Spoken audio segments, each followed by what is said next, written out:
गणपति बप्पा मोरया, मंगल मूर्ति मोरया। आज पूरे देश में यही गूंज सुनाई दे रही है। नमस्कार, मैं हूं आपके साथ शगुफ्ता। आप देख रहे हैं जीएनटी स्पेशल। तो जीएनटी स्पेशल में आज बात गणेशोत्सव की करेंगे, लेकिन सबसे पहले मेरे साथ जो मेहमान जुड़े हैं उनका मैं इंट्रोडक्शन आपके साथ करवा देती हूं। मेरे साथ स्टूडियो में मौजूद हैं आचार्य संजय शर्मा जी, और मेरे साथ मेरे सहयोगी संजय शर्मा जी भी जुड़े हैं, जो बताएंगे आज का दिन कितना खास रहने वाला है। पुणे से भी मेरे सहयोगी मेरे साथ जुड़ेंगे, उनके साथ भी बातचीत करेंगे। मुंबई भी आपको लेकर चलेंगे। तो देखिए, देश भर में गणेश उत्सव के रंग बिखरे हैं। क्या आम क्या खास, हर घर हर दर पर आज सिर्फ और सिर्फ गणपति की गूंज आपको सुनाई देगी। ठीक 10 दिन के पहले सबसे पहले धूमधाम से खुशियां मनाते हुए गजानन को अपने घर पर हम लाए थे। आज जब बप्पा की विदाई हो रही है तो भी भक्तों में वैसा ही उत्साह देखा जा सकता है, लेकिन थोड़ा सा भावुक जरूर है हर एक भक्त। तो मेरे दो सहयोगी भी मुंबई से मेरे साथ जुड़ गए हैं। देव कोटक है मेरे साथ, और पुणे से मेरे साथ मेरे सहयोगी जुड़ेंगे। सबसे पहले देव, मैं आपके पास आना चाहूंगी। मुझे ये बताइए कि आप इस वक्त कहां पर मौजूद हैं और वहां पर किस तरह के रंग आज आप दिखा सकते हैं? जी, पहले तो क्योंकि आज विसर्जन का दिन है तो मैं बता दूं, मैं जुहू चौपाटी पर मौजूद हूं। वहां पर कुछ स्वयंसेवक है, वो गणपति जी की मूर्ति को वहां दरिये में उनका विसर्जन करते हुए, और अगर थोड़ा सा कैमरा घुमा दूं तो आपको दिखा दे कि इस तरफ भी यहाँ देख पा रहे कि जो इतनी भीड़ इकट्ठा हुई है, काफी लोग आरती करते हुए। ये आखिरी आरती है गणपति बापा को अलविदा कहने के पहले, क्योंकि आज आप जानते ही है 10वां दिन है और बहुत ही महत्वपूर्ण है, क्योंकि ये महाराष्ट्र राज्य का सबसे बड़ा ही त्योहार है। आप किसी भी जाति के हो, लेकिन गणेश चतुर्थी का एक अलग ही महत्व होता है मुंबई में, और खास करके महाराष्ट्र के लोगों के लिए। तो आप देख ही रहे कि यहाँ पर मुंबई फायर ब्रिगेड और लाइफ गार्ड्स, बीएमसी के वरिष्ठ अधिकारी और मुंबई पुलिस के भी काफी लोग तैनात हैं। यहाँ पब्लिक सर्विस अनाउंसमेंट्स के लिए भी जो है तरह तरह पर स्पीकर्स लगाए गए हैं, ताकि लोगों को पता चले, और अलग लाइनें बनाई गई है काउंटर्स जैसे कुछ, ताकि यहाँ ज्यादा भीड़ भाड़ ना हो। तो एक बहुत ही बढ़िया तरीके से ये ऑर्गेनाइज किया गया है। और मुंबई फायर ब्रिगेड की वैनें भी मौजूद है, एम्बुलेंस मौजूद है। और यहाँ श्रद्धालुओं की बात करें तो जितनी उनकी तैनात है, आप देखकर कहीं ना कहीं एक अंदाजा लगा ही सकते हैं कि क्या होता है लोगों के लिए और क्या महसूस करते हैं वो लोग, क्योंकि 2 साल तक ऐसा त्योहार जो वो मना नहीं पाए, जो अपने दिल से कहीं ना कहीं कहेंगे कि बहुत ज्यादा जुड़ा हुआ है। बहुत लोग हमें ये भी बताते हैं कि उन्हें मायूसी सी महसूस होती है, क्योंकि बापा को अलविदा कहते हुए तो कहीं ना कहीं ऐसा लगता है कि एक अपना जो रिश्ता जुड़ जाता है लोगों का उनके साथ 10 दिनों के लिए, वो आज कहीं ना कहीं उन्हें जाने नहीं देना चाह रहे हैं। तो इस तरह के जो दृश्य है हम लोगों के लिए सामने लेकर आ रहे हैं हमारे चैनल पर एक्सक्लूसिवली। तो आप देख ही रहे, वहाँ कुछ लोग तालियां बजा रहे हैं सर्कल में और झुंड में घूमते हुए। जैसे कि मैंने बताया, वहाँ पर भी एक आखिरी आरती चालू है। यहाँ पर अगर कैमरा पैन करेंगे तो पहले भी जैसे हमने कहा कि थोड़ी सी भावुक कर देने वाली ये विसर्जन की प्रक्रिया होती है। मेरे साथ मेरे सहयोगी पंकज खेलकर भी पुणे से बने हुए हैं। पंकज, आप इस वक्त कहाँ पर मौजूद हैं? सबसे पहले तो ये बताइए, और पीछे मैं देख सकती हूँ कि झील है आपके पीछे, और विसर्जन की प्रक्रिया किस तरह से चल रही है, आगे बढ़ रही है यहाँ पर?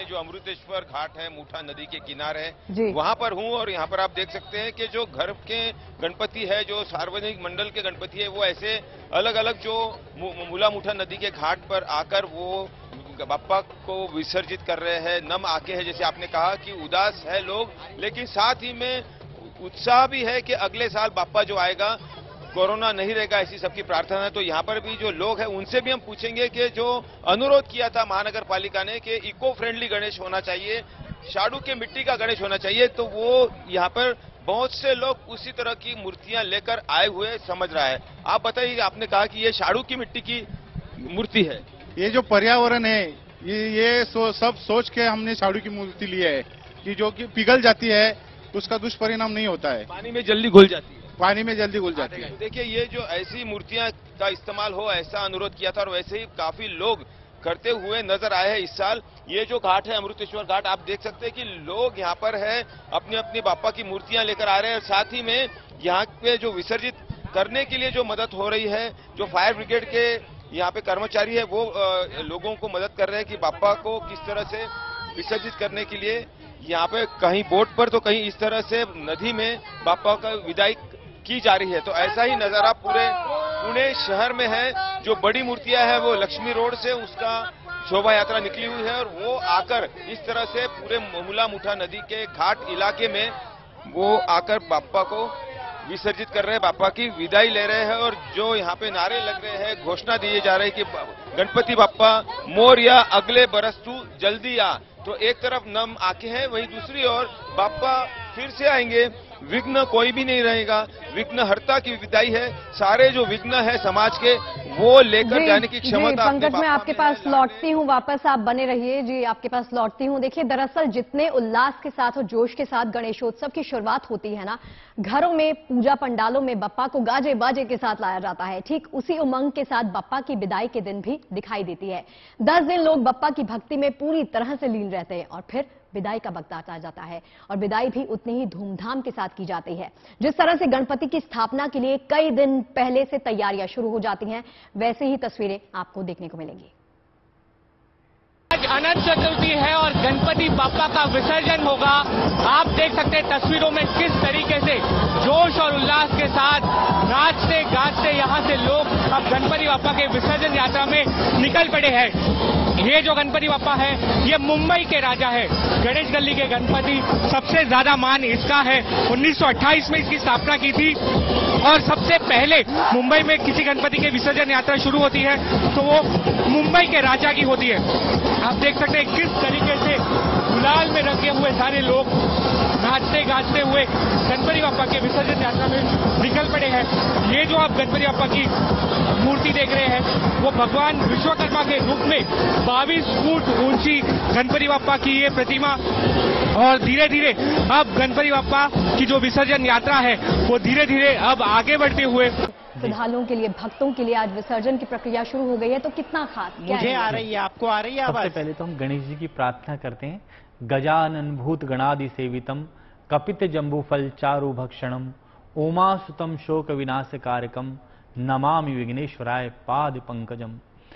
हम भगवान गणेश जी को गजानन कहते हैं। गज अर्थात गजानन होता है जो जिनके ऊपर जो है हाथी का मस्तिष्क लगा है, इसलिए गजानन कहा जाता है। और आज का दिन हमारे लिए बड़ा ही महत्वपूर्ण है। और जब हम चतुर्थी को स्थापना करते हैं गणपति की, तो आज के दिन अनंत चतुर्दशी है। अनंत का अर्थ है जिसका अंत ही ना हो, इट्स कॉल्ड अनंत चतुर्दशी। और भगवान विष्णु का दिन है और विष्णु भगवान जो है जल की सैया पर विराजमान है, इसलिए गणेश जी को जो है सरस्वती और जल में जो है लीन किया जाता है। आप देखें कि गणेश जी ने ऊपर जो है हरा वस्त्र और नीचे जो है पीला वस्त्र जो है जो हम पहनाते हैं वो इसीलिए पहनाते हैं, भगवान विष्णु का जो वस्त्र है वो येलो है। और आज के दिन जब हम जल में विसर्जित करते हैं गणेश जी को तो वो सीधे अपने स्थान पर चले जाते हैं। कहते हैं कि जब विसर्जन किसी चीज का कर दिया, पहले प्राण दिए फिर विसर्जन किया, और जब जल में समाधि ली भगवान ने तो सीधे अपने जो है कैलाश लोक को अपने माता पिता के पास पहुंच जाते हैं। तो आज का दिन हमारे जीवन के लिए बड़ा ही महत्वपूर्ण है और रिद्धि और सिद्धि की दोनों के जो दाता हैं गणपति। और कहते हैं कि जो भी हम नंगे पैर जाकर के भगवान को जब विसर्जित करते हैं तो मन के अंदर एक भाव जो है उत्पन्न होता है कि हमने गणेश जी को विसर्जन कर दिया और आज जो है गणपति महाराज जो है अपने स्थान पर चले गए। आज का दिन हमारे जीवन में सुख, शांति, समृद्धि, धन, प्रतिष्ठा देने वाला है। और भगवान गणेश जी की आप सूंड से जो प्रेरणा लेते हैं कि हमें अपनी जो स्मेलिंग पावर बढ़ानी चाहिए। कान बड़े हैं भगवान जी के तो हमें अच्छा सुनना चाहिए, भद्र सुनना चाहिए। आंखें छोटी हैं, फोकस होकर काम करना चाहिए। IQ अपना बढ़ाना चाहिए। तो भगवान की प्रतिमा और स्वरूप जो है सब हमें गुण देने वाले हैं। और कहते हैं कि एकानन चतुरानन, तो भगवान के जो 4 भुजाएं हैं वो कहते हैं कि हमें अपनी भुजाओं से बल रखना चाहिए। भगवान कहते हैं कि अपने अंदर आत्मबल भी लाना चाहिए। और भगवान गणेश जी की पूजा आप सबसे पहले, आप कोई भी पूजा होती है तो सबसे पहले गणेश जी का आवाहन ही किया जाता है। और गणेश जी के आवाहन से ही कोई भी पूजा पाठ जो है किया जाता है, क्योंकि उनको वरदान मिला हुआ है भगवान गणपति को। जब आपने कथा सुनी होगी कि जब अपनी माँ के जो है मैल से और उपटन से जब पैदा हुए और पार्वती जी ने जब उनमें प्राण डाल दिए तो माँ की रक्षा कर रहे थे, उस वक्त भगवान शिव आए तो उनका जो सर है धड़ से अलग कर दिया। तो माँ ने कहा ये तुमने क्या किया? और ऐसा कहने के पश्चात जब शिव जी को पता चला ये मेरे पुत्र हैं, तो उनका एक जो है हाथी के बच्चे का सर ला करके और उनके ऊपर लगा दिया। उस दिन से इनको आशीर्वाद मिला हुआ है कि जब सबसे पहले कोई भी पूजा होगी तो सबसे पहले गणेश जी की होगी। जी चलिए देखिए, आज सुबह से ही जीएनटी पर लगातार हम आपको देश भर से गणपति विसर्जन की तस्वीरें आप तक दिखा रहे हैं, पहुंचा रहे हैं। लेकिन क्या आप जानते हैं कि गणपति विसर्जन की परंपरा का धार्मिक महत्व, इसके पीछे की कहानी क्या है और आखिर कैसे हुई इसकी शुरुआत? दरअसल गणपति विसर्जन की परंपरा के पीछे युगों पुरानी पौराणिक मान्यता भी जुड़ी हुई है। इस परंपरा के पीछे एक ऐसी कहानी है जो इसे महाभारत काल के साथ जोड़ती है। आइए आपको दिखाते हैं कि आखिर क्या है विसर्जन से जुड़ी हुई ये मान्यता। सनातन धर्म में किसी मंगल कार्य की शुरुआत हो ही नहीं सकती जब तक गणपति का पूजन न हो। लेकिन भादों के महीने में विघ्नहर्ता गजानन संसार में शुभता की बौछार करने स्वयं अपने भक्तों के बीच पधारते हैं। पूरे 10 दिनों तक बेहद श्रद्धा के साथ भक्त गणपति की सेवा पूजा करते हैं और 10 दिनों के बाद उतनी ही श्रद्धा और उल्लास के साथ गणपति को धूमधाम से विदा किया जाता है। अनंत चतुर्दशी के दिन गौरी नंदन की प्रतिमा का विसर्जन कर दिया जाता है। वास्तव में इन 10 दिनों तक गणपति के पूजन और आखिरी दिन उनके विसर्जन के पीछे युगों पुरानी पौराणिक मान्यता है। माना जाता है कि भगवान गणेश ने महाभारत काव्य अपने हाथों से लिखा था। दरअसल पौराणिक इतिहास में भगवान गणेश को विद्या के साथ साथ लेखन कार्य का भी अधिपति माना गया है। इसी के चलते बात जब महाभारत महाकाव्य को लिखने की आई तो श्री वेद व्यास ने इसका जिम्मा स्वयं गजानन को सौंपा था।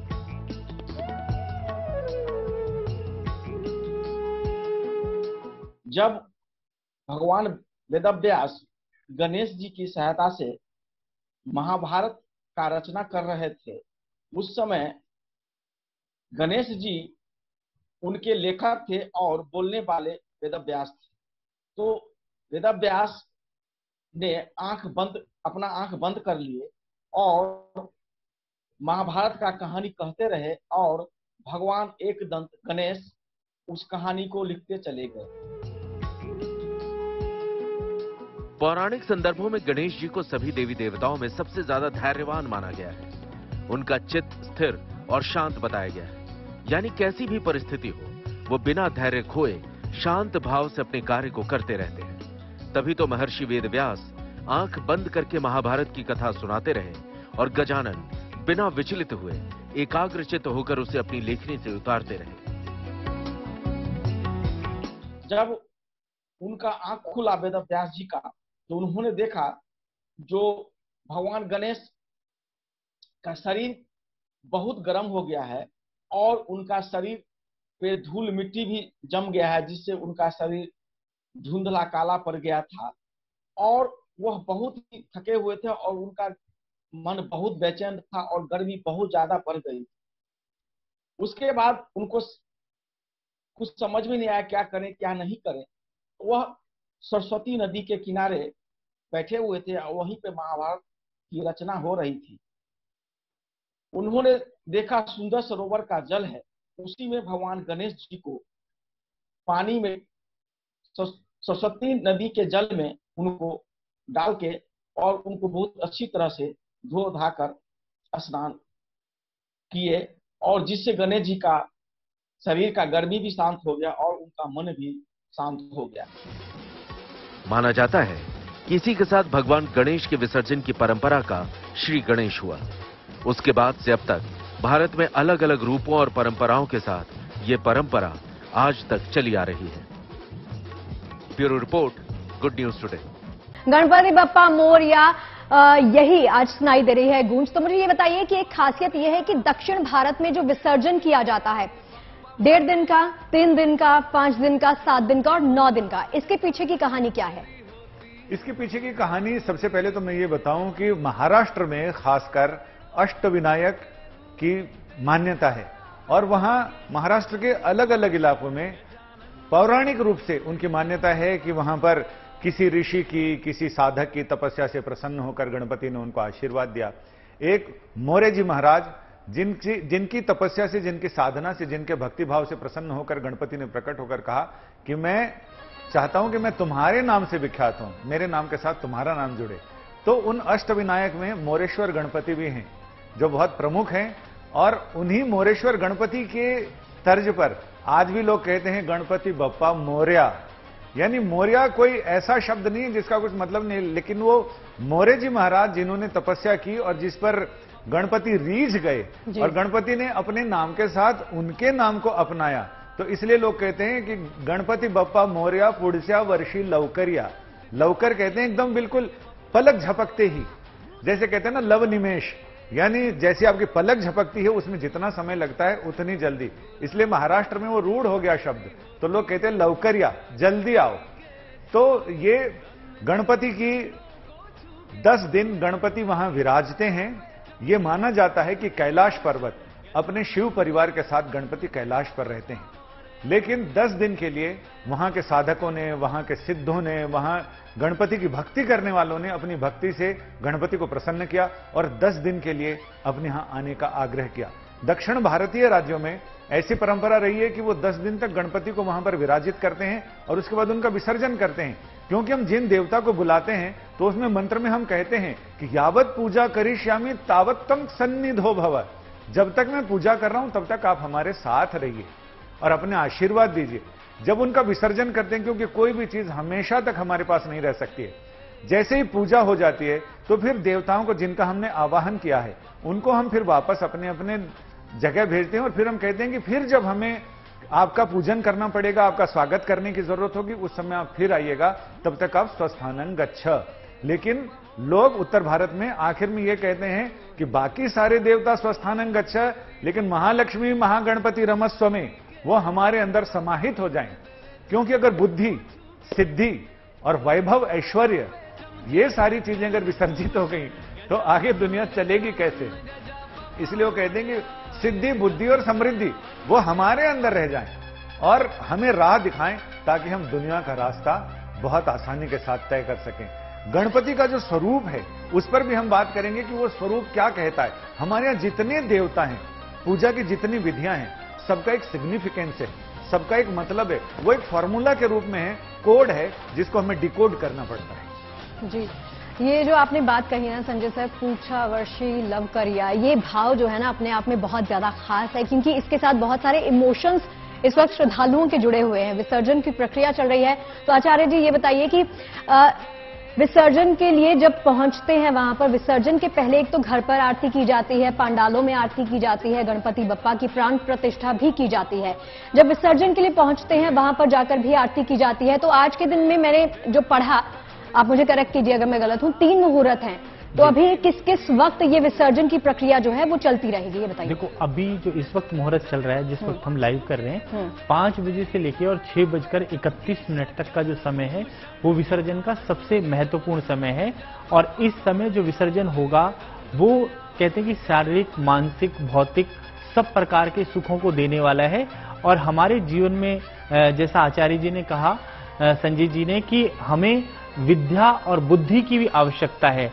कहते हैं कि जो गणेश जी हैं रिद्धि और सिद्धि दोनों के दाता हैं, और हमें क्या है, ज्ञान, वैभव, लक्ष्मी, प्रतिष्ठा, मान और हमारे स्वभाव सब चीजों को देने वाले हैं। और ये जो 10 के 10 दिन है, गणेश चतुर्थी से लेकर के और अनंत चतुर्थी तक का जो दिन है, अनंत का मतलब है जिसका कभी भी अंत ना हो, उस दिन तक जब हम विसर्जन करते हैं और जब आखिरी मुहूर्त में हम विसर्जन करते हैं तो हमें संपूर्ण सिद्धि की प्राप्ति होती है। और विसर्जन का अर्थ है कि हम अपने अपने घर को जाएं और जो हमने पूजा की क्षमा करें हे भगवान, और आराधना की, तपस्या की और आरती करी। कहते हैं कि गणेश जी की आरती जो है सुबह शाम दोनों वक्त जो है करनी चाहिए, और कई लोग तीनों वक्त भी करते हैं। और विसर्जन के समय जो है जरूर आरती करके और विसर्जित करें और प्रणाम करें कि फिर से मिलेंगे। जो हम कहते हैं किसी अतिथि को आने के बाद फिर से मिलेंगे, तो उसी प्रकार गणेश जी का विसर्जन करके कहें कि हे परमात्मा, अगले साल फिर से मिलेंगे और आप हमारे जीवन में सुख, शांति और समृद्धि का वास करें। जी, चलिए, खासियत आज के दिन की यही है कि हर कोई यही मनोकामना कर रहा है कि अगले बरस तू जल्दी आ। गणेश जी की विदाई आज की जा रही है। तस्वीरें आप देख सकते हैं, महाराष्ट्र से सीधी तस्वीरें, जहां पर सबसे पहले मुंबई के राजा, या यूं कहें लाल बादशाह राजा के विसर्जन के साथ इस प्रक्रिया की शुरुआत होती है। मुंबई के ही जुहू बीच पर, मुंबई के गिरेगांव चौपाटी पर छोटी से छोटी मूर्तियों से लेकर बड़ी बड़ी मूर्तियों का विसर्जन आज किया जाता है। मुहूर्त का वक्त पंडित जी ने आपको बता दिया, 3 मुहूर्त थे आज के दिन में। और पंडित जी, एक और चीज, जब इनकी आरती की जाती है, भगवान गणेश की जब हम आरती करते हैं तो इनको जो चीजें प्रिय होती हैं भोग में, उनका खास ख्याल रखा जाता है। जैसे दुर्वा हो गया, कपूर के साथ इनकी आरती की जाती है, और क्या कुछ चीजें होती हैं, और ऐसी कौन सी चीजें हैं जो आज के दिन आपको नहीं करनी चाहिए? जी देखो, सबसे पहले तो क्या है कि गणेश जी की जब आरती करते हैं, जय गणेश जय गणेश जय गणेश देवा, माता जाकी पार्वती पिता महादेवा, पान चढ़े फूल चढ़े और चढ़े मेवा, लड्डूअन का भोग लगे संत करे सेवा। तो ये कहते हैं पान और फूल जो है, पुष्प और सुपारी, ये जो चढ़ाया जाता है, ये और गणेश जी को दूर्वा जो है सबसे ज्यादा प्रिय है, क्योंकि उनका मस्तिष्क जो है वो गज का है, तो इसलिए दूर्वा जो है गणेश जी को जरूर चढ़ाई जाती है।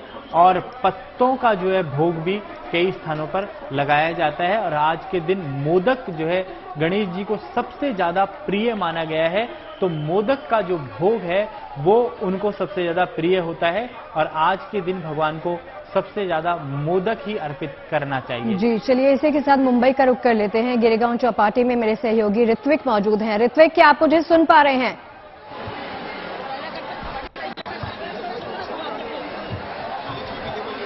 जी जी जी जी ऋत्विक, बताइए कैसे रंग, क्या कुछ दिखा सकते हैं तस्वीरें वहां से?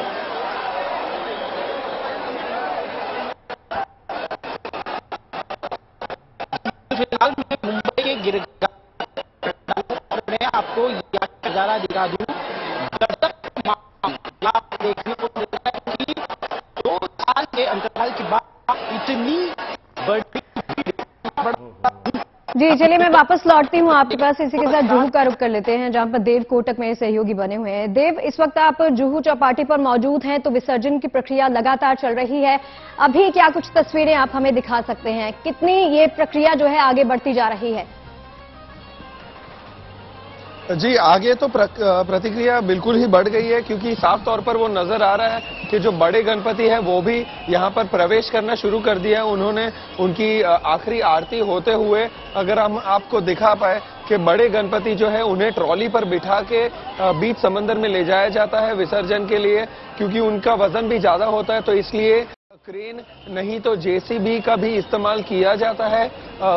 जेसीबी इस्तेमाल करने का की 2 वजह है। एक तो बड़ी मूर्ति की आसानी से विसर्जन की प्रतिक्रिया पूरी कर पाए, और दूसरा एक तो क्योंकि पर्यावरण पर ध्यान दे रहे हैं तो इसलिए कचरा भी नहीं जमा होने देते, इसीलिए भी ये जेसीबी के क्रेन्स और एक्सकवेटर्स को लाया जाता है बीच पर। लेकिन साफ तौर पर आप नजरिया तो देख ही पा रहे हैं कि किस भारी संख्या में यहाँ पर लोग आए हैं, और आज तो बीच बंद है, इसलिए काफी मुसाफिर भी यहाँ पर मौजूद नहीं है। उसके बावजूद जिस तरह की भीड़ भड़कम लगी हुई है, यहाँ पर Mumbai fire brigade, Mumbai police और बीएमसी के वरिष्ठ अधिकारी मौजूद है। सब अपना कर्तव्य निभाते हुए पब्लिक को भी ये साफ तौर पर चेतावनी देते हुए कि हाई टाइड होने के कारण उन्हें आगे नहीं जाने दिया जा रहा है। अगर आप देखेंगे कि ये जो भीड़ का जमावड़ा है, एक लाइन तक और एक बाउंड्री तक ही सीमित है, उसके भीतर हाई टाइड की वार्निंग के कारण वो आगे नहीं जा पा रहा है। उसी के लिए सारे स्वयंसेवक या जिसे वॉलंटियर्स हम कहेंगे,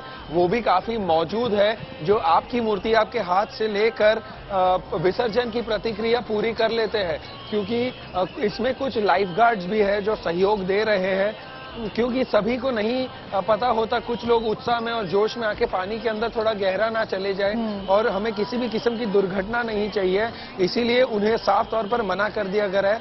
और वहां पर अगर आप देखेंगे वो जो स्टॉल्स है, जो मीडिया स्टैंड्स बने हुए हैं बीएमसी का और पुलिस का भी, वो समय समय से अनाउंसमेंट करते हुए कि लोगों को नियम और आदेश का पालन करना है, और जो सारे गणेशोत्सव के इस साल के विसर्जन के रूल्स हैं उन्हें अगर फॉलो नहीं किए और किसी भी किस्म का उल्लंघन किया तो उनके ऊपर कार्रवाई करेंगे। ये time to time announcement Mumbai police के वरिष्ठ अधिकारी भी किए जा रहे हैं स्पीकर के द्वारा।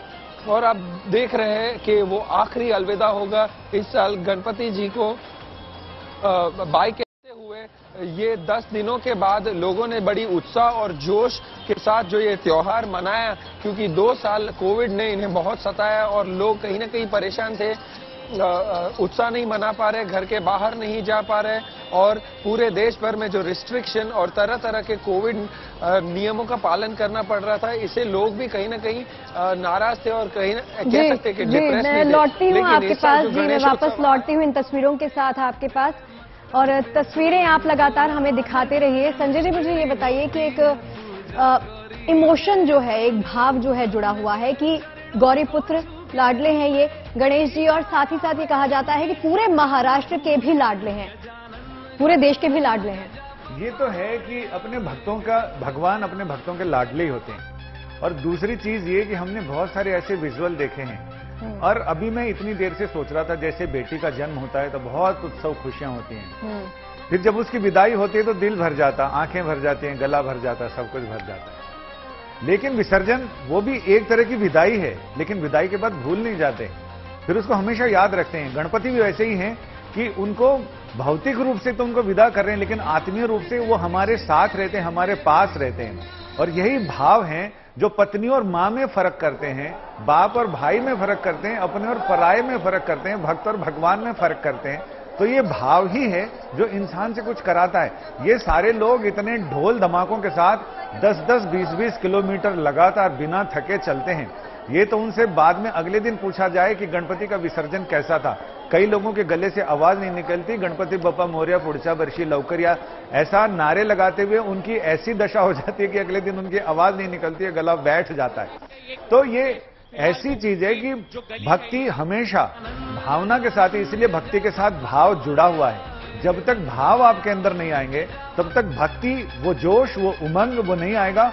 हमने बहुत सारे ऐसे वीडियो देखे हैं जिसमें छोटे छोटे बच्चे, जब उनके घर के लोग गणपति को विसर्जन के लिए ले जाते हैं, वो अपने माँ बाप के पैर पकड़कर रो रहे हैं, फूट फूट कर रो रहे हैं कि मत लेके जाओ गणपति को। और एक तस्वीर मैंने बहुत ही बढ़िया तस्वीर देखी जिसमें एक ऑटो में गणपति को लेकर जा रहे हैं और गणपति का हाथ ऐसे निकला हुआ है, ऐसे लग रहा है कोई बच्चा बाय कर रहा है। बस इतनी सी तस्वीर दिखाई पड़ रही है। तो ये सारे भाव हैं जो गणपति अपने इष्ट के साथ किसी भी भक्त को जोड़ते हैं। और ये भाव के बिना तो फिर भक्ति सिर्फ दिखावा रह जाती है। जब तक भाव ना हो तब तक वो झांझ में आवाज नहीं आती। जब तक भाव ना, भाव ही है जो किसी भी खाने की चीज में जब भक्ति का प्रवेश होता है तो प्रसाद बन जाता है। किसी को देखने में जब भक्ति का प्रवेश होता है तो दर्शन हो जाता है। किसी यात्रा में भक्ति का प्रवेश होता है तो तीर्थ यात्रा हो जाती है। और किसी पानी में भक्ति का प्रवेश हो तो चरणामृत हो जाता है। तो भक्ति का प्रवेश जरूरी है, और भक्ति का प्रवेश ही भाव का प्रवेश है।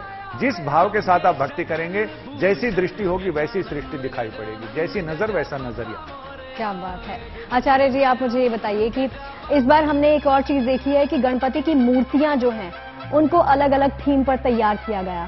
जी देखो, गणेश जी का जो स्वरूप है, जिसका जो भाव है, वैसी मूर्ति व्यक्ति खरीदता है। और सबसे जो बेस्ट मूर्ति मानी जाती है, गणेश जी की जो सूंड है, अगर वो राइट साइड पे हो अपने से, खुद से, तो वो ज्यादा महत्वपूर्ण मानी गई है, क्योंकि गणेश जी का जो राइट वाला हिस्सा होता है वो रिद्धि और सिद्धि दोनों देने वाला होता है।